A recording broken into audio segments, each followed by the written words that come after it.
आपने भोजपुरी इंडस्ट्री के उभरते गायक चंदन चंचल का एक गाना जरूर सुना होगा जो काफी वायरल भी हुआ था। चंदन चंचल के उस गाने की वजह से उनको इतना ट्रोल किया गया था कि चंदन को अस्पताल जाना पड़ गया था।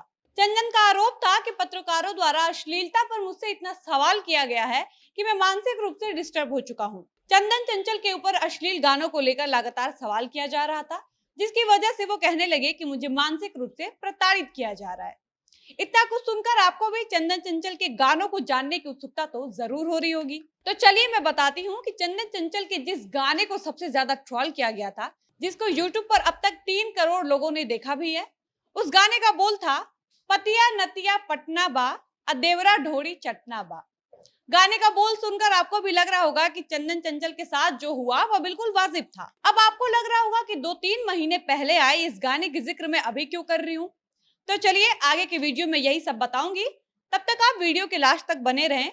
उससे पहले नमस्कार, मेरा नाम है डॉली पांडे, मेरे साथ है कैमरामैन विशाल और आप देख रहे हैं झमाझम भोजपुरी। अब वापस आते हैं चंदन चंचल के 2-3 महीने पहले आए उस गाने के ऊपर। तो चंदन चंचल भोजपुरी इंडस्ट्री के एक ऐसे कलाकार हैं जिनका एक गाना 2 महीने पहले आता है और आते ही विवादों का रूप ले लेता है। वो एक ऐसे गायक हैं जो अपने अश्लील गाने की वजह से सबसे ज्यादा ट्रोल किए गए थे। तो ये थी पुरुष कलाकार चंदन चंचल की बातें। अब हम बात करेंगे एक ऐसी महिला कलाकार की जिसके गाने सुनते ही आप कान बंद कर लेंगे। मैं बार बार पुरुष और महिला कलाकार इसीलिए बोलती हूँ ताकि आपको भी ये समझ में आए कि एक महिला होकर कोई महिलाओं के लिए इतना गंदा और वाहियात गाना आखिर कैसे गा सकता है। आपको याद होगा कि मैंने अपनी पिछली वीडियो में महिला कलाकार तानिया झा के अश्लील गानों को लेकर सवाल उठाया था। अभी तानिया झा को पत्रकार लगातार ट्रोल कर ही रहे थे कि उनको भी टक्कर देने वाली एक ऐसी कलाकार सामने आई हैं जो सिर्फ और सिर्फ वायरल होने के लिए इतनी गिर गई हैं कि उनकी बातें सुनकर आप भी चौंक जाएंगे। हालांकि मुझे ऐसे लोगों को कलाकार कहने में शर्म आती है, क्योंकि कहते हैं कि कलाकार समाज का आईना होता है। मुझे लगता है कि ऐसे लोगों को कलाकार शब्द से संबोधित करना कलाकार शब्द की तौहीन ही होगी। खैर, मैं आपको बताती हूँ कि भोजपुरी जगत में एक बार फिर अपने अश्लील गानों से जानी जाने वाली संध्या गोस्वामी विवाद, आरोप और चर्चा की विषय बनी हुई है। संध्या गोस्वामी कौन है, कहाँ की हैं, कहाँ से हैं, इन सारी बातों की कोई विशेष जानकारी तो नहीं है, लेकिन संध्या गोस्वामी एक ऐसी लड़की हैं जिनको वायरल होने का ऐसा भूत चढ़ा है कि वो नीचता के किसी भी हद तक जा रही हैं। संध्या का एक वाहियात गाना आया है जो कि काफी शर्मसार कर देने वाला गाना है। संध्या गोस्वामी के गाने का बोल है पतिया नतिया पटना बा अब भसुरा चोली चटना बा अब ससुरा चोली फिचना बा।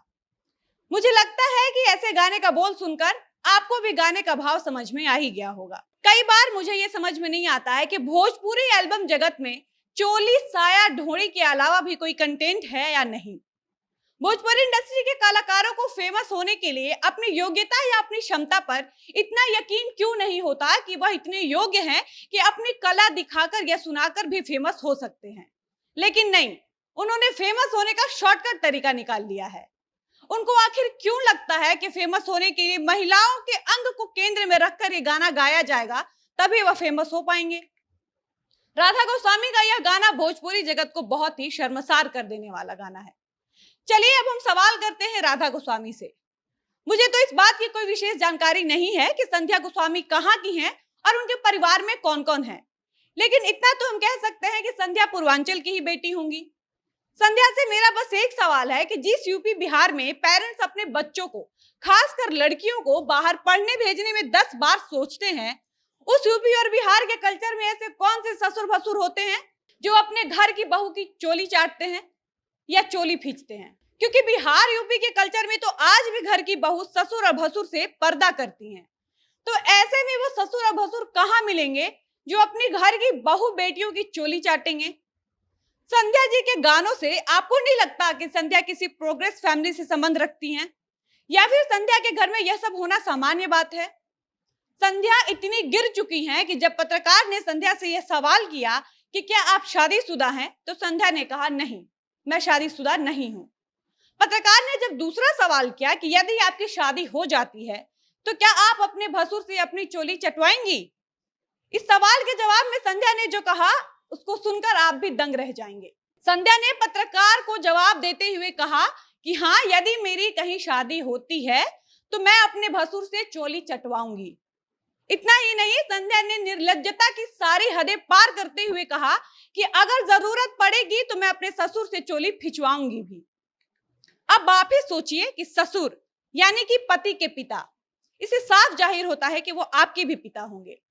संध्या गोस्वामी ने साफ शब्दों में यही कहा है कि उनके घर में बाप, भाई, ससुर, देवर या भसुर से चोली लगवाना, चोली चटवाना, चोली खुलवाना और चोली खिंचवाना बहुत ही सामान्य बात है। बाकी आपको यह वीडियो कैसा लगा, आप हमें कमेंट करके जरूर बताएं। फिलहाल इस वीडियो में इतना ही। मिलते हैं ऐसी ही किसी नई वीडियो के साथ। तब तक के लिए मुझे इजाजत दीजिए। धन्यवाद।